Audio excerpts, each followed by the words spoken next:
In just 2 days, the House of Representatives is set to make history on Capitol Hill when lawmakers consider articles of impeachment against President Donald Trump.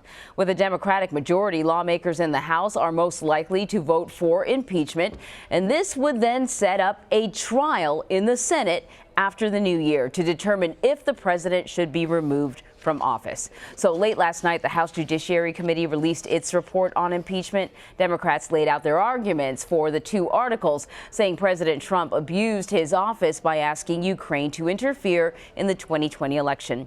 Republicans, of course, disagree with the Democrats, saying the evidence collected does not support impeachment.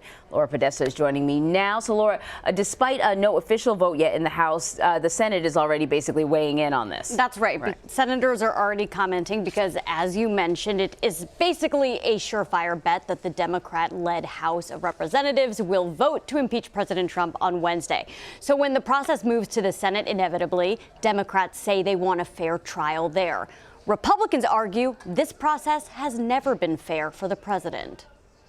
The Senate's top Democrat is calling on his Republican colleagues to produce an honest impeachment trial. I'm worried that we won't get a fair trial where all the facts and all the truth comes out. With the House of Representatives almost certain to impeach President Trump on Wednesday, Minority Leader Chuck Schumer wrote a letter to Republican Majority Leader Mitch McConnell. He wants 4 current and former Trump administration officials to testify. That includes acting Chief of Staff Mick Mulvaney and former National Security Advisor John Bolton.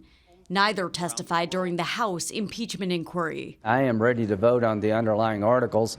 I don't really need to hear a lot of witnesses. If the president wants to call witnesses, if the president wants to call Hunter Biden or wants to call the whistleblower, the Senate should allow the president to do so. The White House has been working with Senate Republicans to coordinate a strategy. We wouldn't be doing our job if we weren't working hand in hand with the Senate to clear the president of this charade, this sham. The Democrats say that violates their oath of impartiality as prospective jurors. We ought to really stand up for the demeanor, the history, and the traditions of the Senate in terms of doing this in the proper way. The House impeachment vote is likely to be along party lines, except for a few Democratic defections. That includes New Jersey's Jeff Van Drew, who's expected to become a Republican after the vote.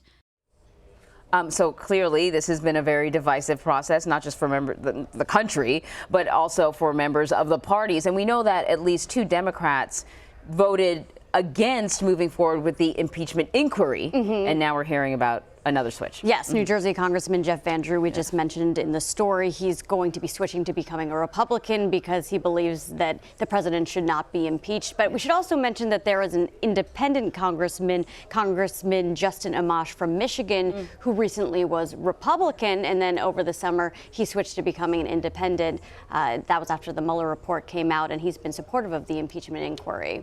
Very interesting. All right, Laura, thank you very much.